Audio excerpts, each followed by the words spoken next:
guys, it's Kylie here with Kylie's Canine Boot Camp, and today's video I wanted to go over how to know when your dog is ready to go from service dog in training to service dog. Basically, in training to fully trained. I think I took like the last 1 or 2 weeks off of YouTube. It's not because I was like taking a break or anything. I just got really busy, so I didn't really have time to sit and film and then edit. But I wanted to make this video because this is a question I get a lot and that I see a lot. Of people just asking like, how do you know when it's ready?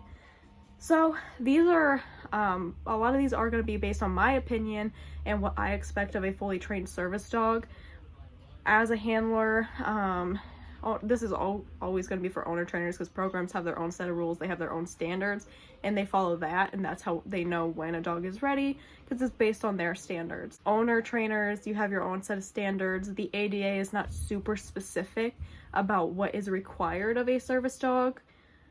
The only rules they really have for a service dog, for a dog to be considered a service dog, is that it's task trained, under control, and it is potty trained. It can't be going to the bathroom in stores. That's disgusting, it's unsanitary, and it shouldn't be doing that anyways. But those are the only technical requirements they have of service animals. They do go a little bit more into depth of what under control means to them in the FAQ. Make sure you are reading, if you're in the US, make sure you do read the ADA and the FAQ of the ADA, not just the law, to get some more clarification on some things. There's also the ADA hotline, which you can call and ask questions if you're still confused about something. Some people seem to mess up which one is the actual ADA website. It is not anything that says registry on it. The ADA does not have a registry. There is no registry in the US for service animals. There's no legally recognized registration in the US for service animals or certification or anything like that. The one that is actually the ADA law, it's ada.gov, and that will bring up the actual law. So, besides ADA's guidelines, here are some guidelines that I like to follow. To me, consistency in the dog's behavior is important. The dog isn't relying on treats. It isn't needing consistent corrections because it's doing something wrong. It offers tasks and alert, whatever else you need, like auto sit, whatever else you have trained, it offers that automatically, and you are not having to alert the dog to do those things. I personally like to wait until they're at least 18 months old to even consider upgrading them, purely because of maturity. If I were to upgrade, Mazakine was technically ready by the time she was 9 months old. She knew everything she needed to know. There was nothing that really needed to be worked on except for dog distractions, which was so minor that I still could have technically considered her a service animal under ADA because she still was under control. But if I would have done that, I had the fear period and teenage phase coming up at the same time, just a couple months later. So I would have had to end up pulling her from public access anyways because of teenage phase and fear period. And that can happen with any dog, and the severity really varies. So that's something to consider. I really just like to wait until 18 months when usually all that is over with and the dog is still maturing, but it's a lot more mature. There's not usually you don't get another fear period or teenage phase or something like that after 18 months. You want to make sure the dog has basic obedience, sit, down, heel, stay, wait, whatever else. You want to make sure the dog does have that down. If you're still having to lure your dog into a sit, it's not ready to be a service dog. Some people point out that they don't even really use basic commands. I don't know why. They're useful. Some people don't use the command stay, they use like place or wait instead, and they don't use stay at all. Some people just expect their dog to, when you tell them sit, they stay sitting until you release them.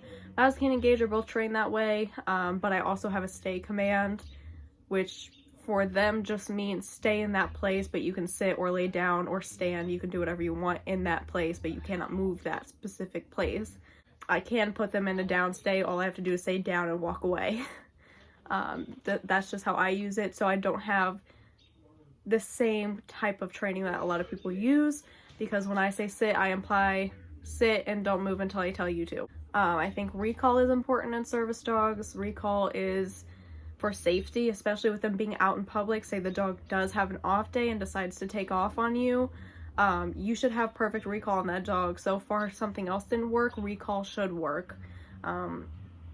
I think recall is important for any dog to learn. I think every single dog on this planet should have it down pretty well, because it could save a lot of dogs from getting hit by a car, getting stolen, getting hurt, because they ran off.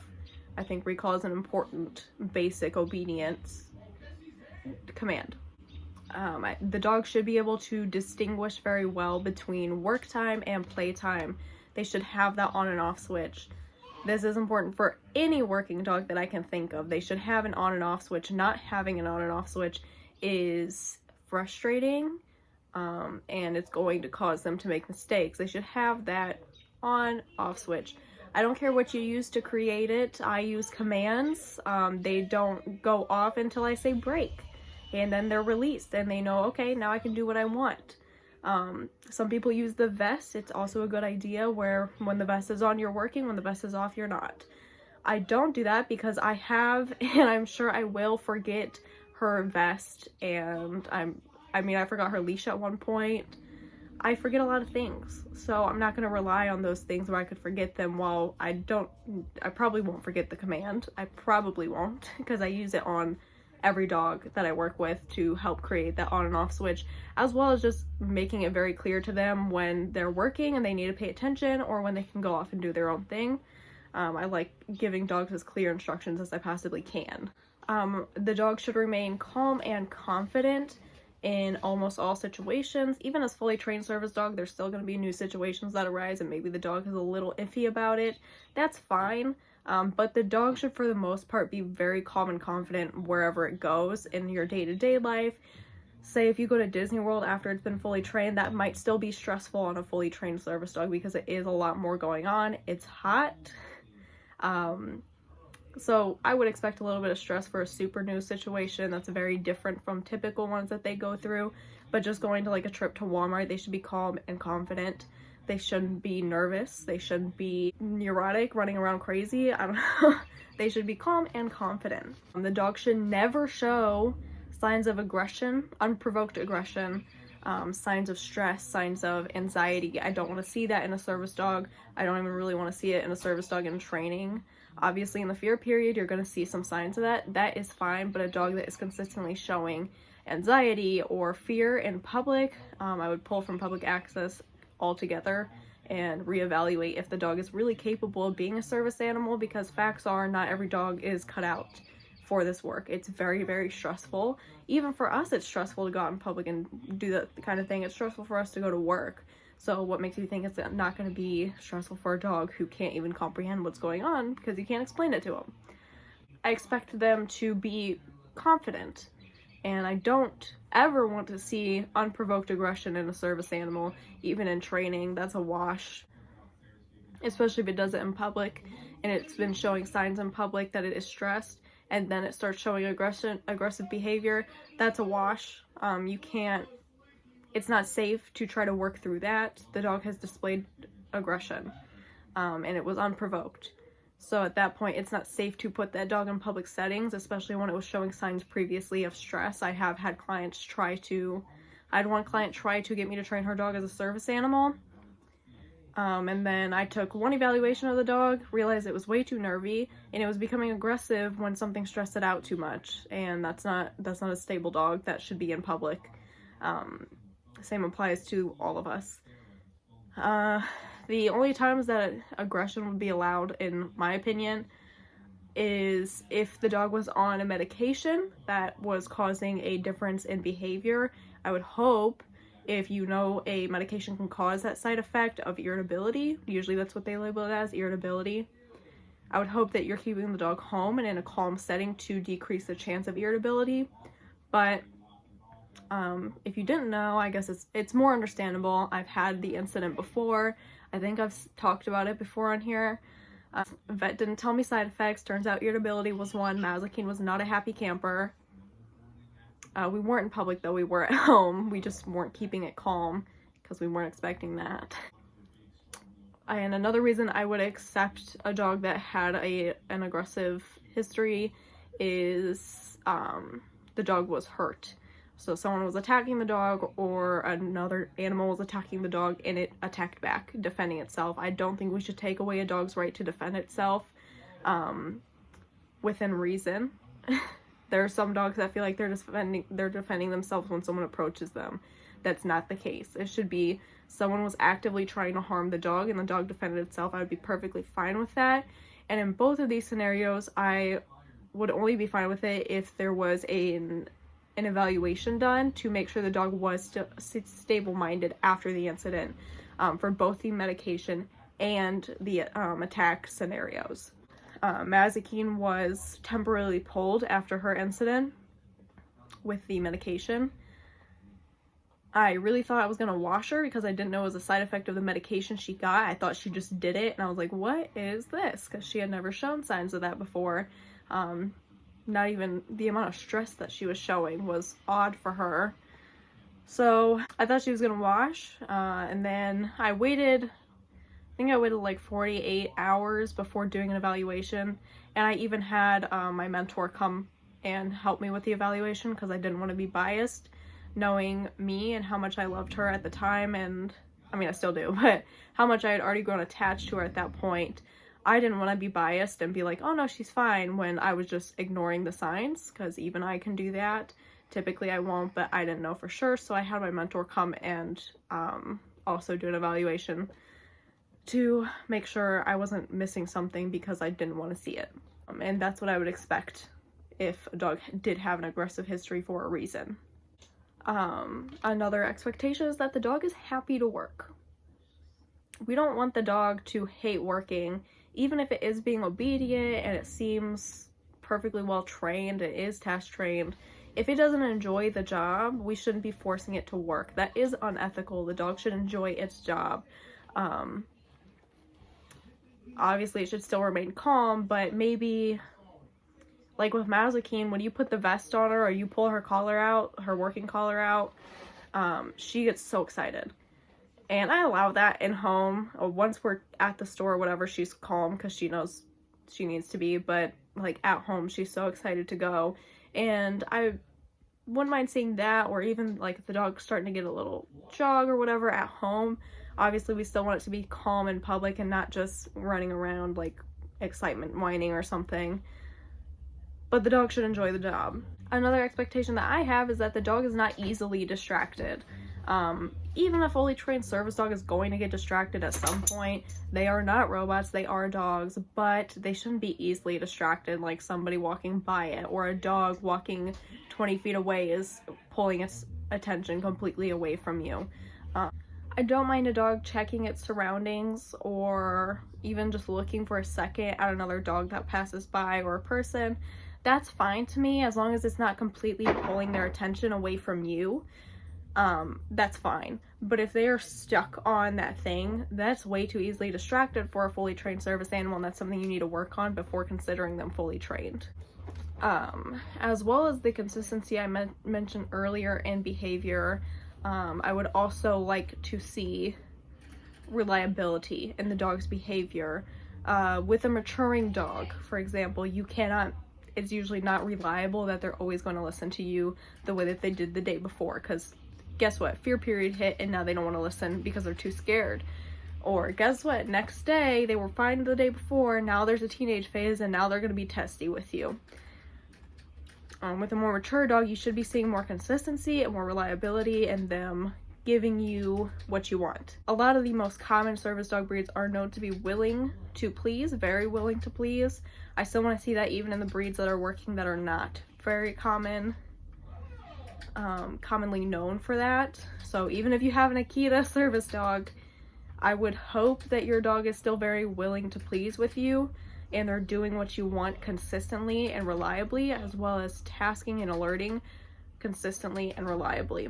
I would like to see the dog be patient with just about everything. There's a lot of moments out in public or at work or whatever, there's going to eventually be a time where your dog needs to stay down for a long period of time and calm for a long period of time.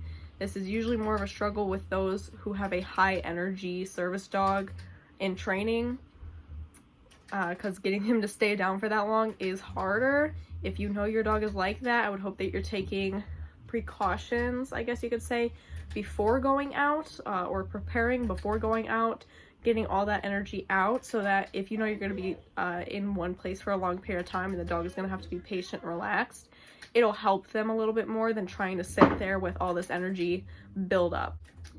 I'd also like them to be patient with people, with other animals, with food around, with their treats, with their toys, whatever it is. I would like them to be very patient about it. I think that's important for a dog with such a high stress job, that if a dog's not patient with people especially, and you're taking him into public settings, that could be a dangerous dog. And what I mean in this case is a dog that is just gonna put up with whatever people do, as long as it's not hurting them. Even if it makes them uncomfortable, they'll put up with it, they'll look to you for guidance. You still need to get them out of that situation, because your dog shouldn't have to put up with that. So if you can, you need to leave so that your dog can get away. But at least for the amount of time that it takes you to be able to get out of there, they should be putting up with that. We want very tolerant, patient dogs as service animals. A dog that is not tolerant and a dog that is not patient, very unlikely to succeed, or even be safe to take out into those kind of public settings. And my personal final requirement that I can think of is that the dog is not begging for food or toys, especially in public. Your dog shouldn't be trying to go up to people at a restaurant and begging for their food, or even begging for your food, because nobody wants to see your dog just sitting there drooling over your food. Your dog should be laying down quietly, taking a nap maybe, while you and everyone else around you is eating. Same with toys. I don't know. I can't think of many situations for me personally where toys would be involved, but I guess like if you went to like PetSmart with your service dog and it was still working as a service dog in the pet-friendly store, maybe there would be a toy around. Your dog can't be going up and begging for it. I don't know. And your dog shouldn't be showing excitement towards approaching dogs or people. A tail wag is fine, but they shouldn't be focused on them, and they shouldn't be jumping around like crazy, doing like a happy prance, being disruptive or anything like that. They should remain calm. A little tail wag is fine, and they should remain focused on you for the most part. Alright, so that's pretty much all of my personal requirements for my dogs, or the very few service dogs that I have trained for others.